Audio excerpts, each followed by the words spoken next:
Hi yours welcome to our channel. ప్రస్తుతం మనతో పాటు భరద్వాజ్ గారు సీనియర్ జర్నలిస్ట్ ఉన్నారు. వారితో ఒకసారి మాట్లాడదాం. సార్ నమస్కారం సార్. నమస్తే అండి. Sir Daaku Maharaj cinema release అవ్వడం మంచి పాజిటివ్ టాక్ తో కలెక్షన్స్ లో వర్షం కూడా కురిపించడం చూస్తున్నాం సార్. 100 కోట్ల క్లబ్ లో కూడా సినిమా చేరింది. అయితే ఇదిలా ఉండగా ఈ సినిమాకి సంబంధించి సినిమా రిలీజ్ రోజు కొంతమంది ఫ్యాన్స్ అత్యుత్సాహంతో ఒక పొట్టేల్ని బాలకృష్ణ గారి కటౌట్ ముందు నరికేశారు సార్. సో ఇప్పుడు ఇది కాంట్రవర్సీ క్రియేట్ చేసేసింది. సో ఆ వీడియోలు కూడా సోషల్ మీడియాలో తెగ వైరల్ అయ్యాయి. జంతు ప్రేమికులేమో వాళ్ళ మీద కేసులు పెట్టేశారు. ఇప్పుడు 5 ఫ్యాన్స్ మీద కేసు అయితే నమోదైంది. అయితే దీన్ని ఏ విధంగా చూడొచ్చు? దీనిపైన భిన్నాభిప్రాయాలు వ్యక్తం అవుతున్నాయి. కొంతమంది ఏమో చాలా పండగల సందర్భాల్లో పొట్టేళ్ళని నరుకుతూ ఉంటారు, మేకల్ని నరుకుతూ ఉంటారు. దీన్ని ఆ కోణంలో చూడాలని వాళ్ళు అలా ఎలా నరుకుతారు అని చెప్పేసి జంతు ప్రేమికులు. మీరు ఏ విధంగా చూస్తారు సార్? అంటే పొట్టేళ్లని గుడ్ల దగ్గర నరకటం అనే కల్చర్ ఉంది మన దగ్గర. కల్చర్ లేదని అనుకోనక్కర్లేదు. ఇది చాలా సందర్భాలలో జరుగుతూ ఉంటుంది. వీటిని అడ్డుకునే పరిస్థితి ఉందా అనేది ప్రశ్న. అలాగే ఈ ధోరణి ఎలా వ్యాపించిందంటే, వాళ్ళు కటౌట్ దగ్గర ఈ సినిమాకి మంచి జరగాలని బలి ఇచ్చినట్టు. బలి అనేది నరబలి జరిగింది కాబట్టి పుష్ప 2కి తిరుగులేదు అనే మాట కూడా వినిపించింది అప్పుడు. ఏది సంజయ్ థియేటర్ ఇన్సిడెంట్ అప్పుడు కొంత వైపరీత్యం, విపరీత ధోరణులు ఉన్నవాళ్ళు ఆ మాట కూడా అన్నట్టుగా బయటకు వార్తలు వచ్చినాయి. నరబలి జరిగింది, అద్భుతమైనటువంటి విజయం సాధిస్తుంది సినిమా అని ఈ ధోరణి నడుస్తోంది ప్రపంచంలో. అందులో భాగంగానే ఈ జంతు హింస జరుగుతోంది. ఈ జంతు హింస చేయటం అనేటువంటి వ్యవహారంలో ఆర్గ్యుమెంట్కి వస్తే, బాలకృష్ణ అభిమానుల మీద కేసు పెట్టిన వాళ్ళు మరి ఈ గుళ్ళ దగ్గర జరుగుతున్నటువంటి నరబలుల్ని ఆపగలరా? బలి అనేది నిషేధం చేసేటువంటి పరిస్థితి ఉందా ఏ రూపంలో అయినా కానీ? అది రాజకీయ చర్య కావాలి కదా.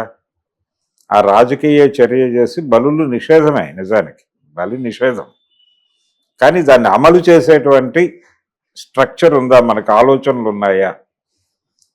ఆలోచన చేస్తే ఇది ఒక మత విశ్వాసాన్ని ఇబ్బంది పెట్టినట్టుగా భావించాల్సిన పరిస్థితి వస్తుంది. ఇది ఒక చోటే కదా, అన్ని చోట్ల ఉంది. అన్ని మతాల్లోనూ ఈ ప్రాబ్లం ఉంది.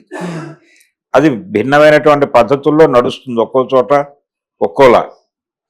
అందుకని దీన్ని సీరియస్గా పట్టించుకోండి. అంటే జంతు ప్రేమికుల అభిప్రాయాల మేరకు, జంతు ప్రేమికులు ఎవరైనా సరే ఎక్కడైనా ఏ బలినైనా కంట్రోల్ చేయాలని అనుకోవాలి.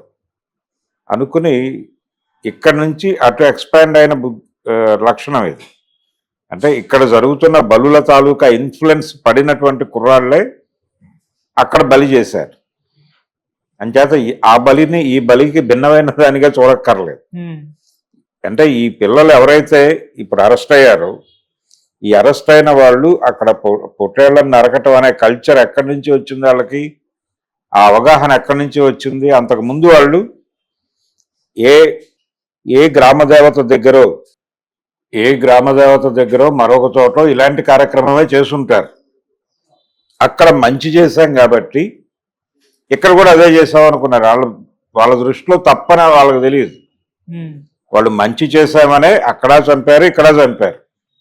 ఈ చంపటం అనేది ఇక్కడ చంపితే గొప్పది, ఇక్కడ చంపితే తప్పు అనేది తప్పు.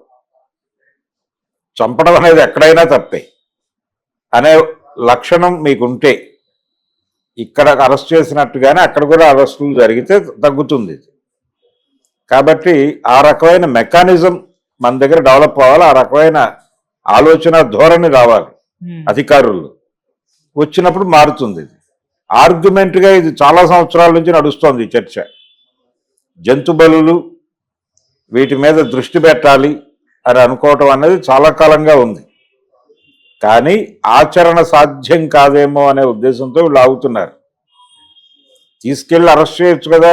ఇప్పుడు ఒక టెంపుల్ దగ్గర ఒక పొట్టేళ్ళని నరికినప్పుడు, లేకపోతే ఒక దున్నపోతుని నరికినప్పుడు ఇమ్మీడియట్గా పోలీసులు వెళ్ళి అరెస్ట్ చేసి వాళ్ళ మీద కేసులు పెడుతున్నారా అనేది ప్రశ్నే.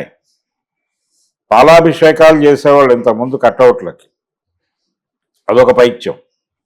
దాని తాలూకా ఎక్స్టెన్షన్, ఆ ఎక్స్టెన్షన్ ఆలోచన మీకు ఆ పిల్లల వాళ్ళు ఎక్కడ పుట్టారు, వాళ్ళ బ్రాటప్ ఏమిటి అనేది చూస్తే వాళ్ళు ఎందుకు నరికారు అనేది అర్థమవుతుంది.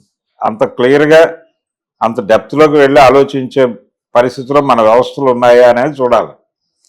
ఇప్పుడు ఆ నరికిన పిల్లలు వాళ్ళు అంతకుముందు ఇంకెక్కడో నరుకుంటారు, అది మంచి అయినప్పుడు ఇది చెడు ఎందుకు అవుతుందని అనుకుంటారని. ఇప్పుడు అందుకని వాళ్ళ కోణంలో నుంచి చూస్తే ఎక్కడ నరకటం అయినా తప్పే.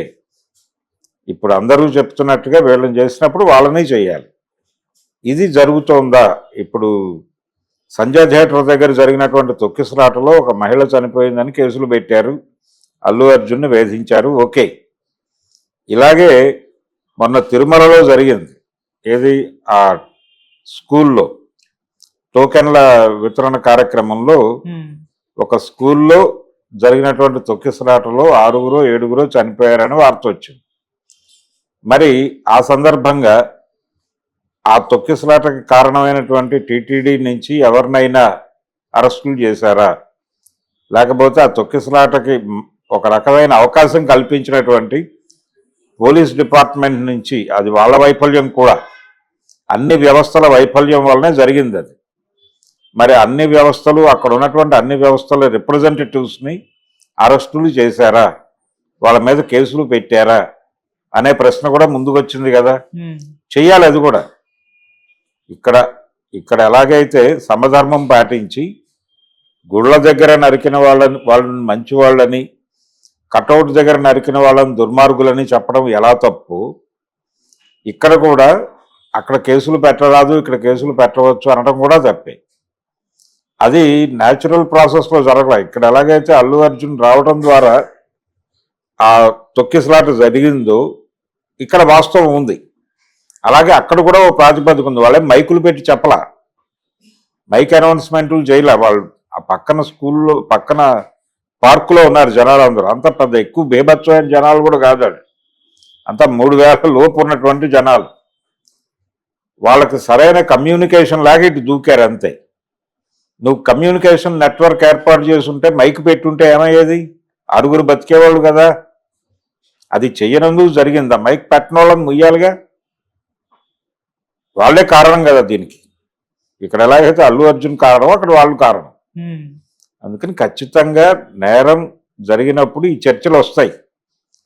వచ్చినప్పుడు అన్నిటినీ సమంగా చూడాలని, ఎవరైతే బాధితుడు ఉన్నాడు, ఇప్పుడు బాధితుడు, వాళ్ళ వైపు నుంచే ఆర్గ్యుమెంట్ వస్తుంది. దాన్ని ఎదుర్కోవడానికి మీ దగ్గర ఉన్న ఆర్గ్యుమెంట్ ఏమిటి అనేది చూడాలి. అది వివక్ష అనేది ఏ విషయంలో జరిగినా తప్పే. అలాగే ఇక్కడ చూడాల్సింది ఏంటంటే వాళ్ళ బ్రాటప్ ఏమిటి అనేది.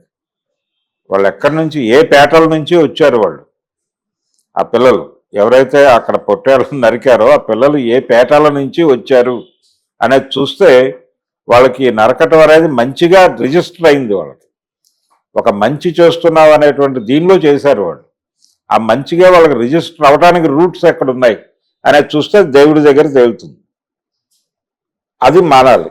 అక్కడ మీరు మాన్పిస్తే ఇక్కడ ఆగుతుంది, అక్కడ మాన్పించకుండా ఇక్కడ ఆగాలంటే కుదరదు. మీరు ఒక మనిషిని ఒక చోట మంచి ఒక చోట చెడు అని ఎలా చెప్తారు? ఇదే పిల్లలు ఇంకొక చోట చేసుకుంటారు.